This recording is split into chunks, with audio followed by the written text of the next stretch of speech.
Oscar Martinez was thought to be the only returning character from The Office to appear in Peacock's spin-off, The Paper, but that's not entirely the case. Aside from Oscar Nunez, The Paper's main cast portrays a new set of characters that work for the Toledo Truth-Teller, a small newspaper in Ohio, led by Domhnall Gleeson's new editor-in-chief, Ned Sampson. Like The Office, the Peacock spin-off utilizes the mockumentary format, which has become a smart move based on the paper's impressive Rotten Tomatoes score. This time, the documentary crew is following the newspaper employees at their Toledo office, and it's the same documentary team used for the Dunder Mifflin project. Even after 20 years, the Office franchise is still full of surprises. Robert R. Schaefer reprises his role as Bob Vance for The Paper. Phyllis and Bob in The Office. The Paper begins at a familiar location for fans of The Office. The documentary crew returns to Scranton Business Park, the building that housed Dunder Mifflin Scranton's office. Dunder Mifflin is no longer there, but Bob Vance and his company, Vance Refrigeration, are still located at the business park, giving the spin-off another fun cameo. Though Robert R. Schaefer's Bob only appears at the start of The Paper, it's a fitting way to bridge a connection between The Office and its spin-off. It's also Bob who fills in the camera crew, and fans, about what happened to Dunder Mifflin after The Office ended in 2013.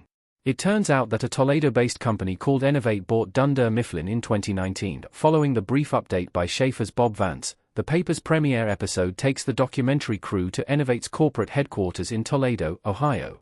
The company deals with all things paper, including office supplies, toilet paper, and local newspapers, specifically the Toledo Truth-Teller, the primary subject of The Paper. Bob Vance reveals how much has changed since The Office ended in 2013.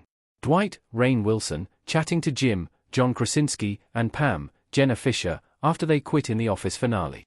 When sharing the fate of Dunder Mifflin, Bob mentions his wife and former Dunder Mifflin employee Phyllis, stating that she rejected the idea of moving to Toledo, with Bob reiterating how it would never live up to Scranton.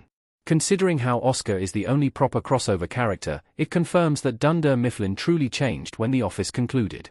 By The Office's series finale ending, Phyllis and Oscar were the only longtime employees left at Dunder Mifflin aside from Dwight, who was finally made the regional manager in the final episode. While the others had quit, been fired, or retired, it's unclear what happened to Dwight, but his time leading the branch was relatively short-lived if Innovate purchased the company in 2019.